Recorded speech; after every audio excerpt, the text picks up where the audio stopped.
চলে এসেছি দুপুরে খাওয়া দাওয়া নিয়ে। এই নিরামিষে এই প্রথম খিচুড়ি খাচ্ছি।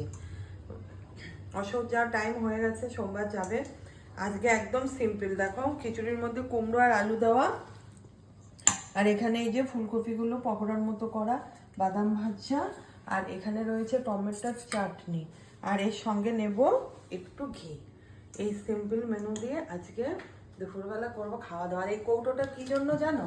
কৌটোটা 2 দিন আগে ধুয়ে দিয়েছি, তারপরে এর মধ্যে শুধু পাঁপড় ভাজা হচ্ছে, খাওয়া হচ্ছে।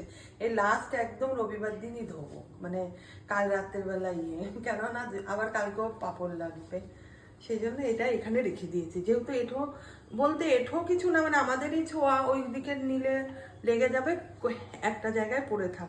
আর ও একটা আলু ভাজা আছে, সকালবেলা আলু ভাজা করেছিলাম, আলু ভাজাটা গরম করে দিই মিক্সিতে। চলো খাওয়া দাওয়া।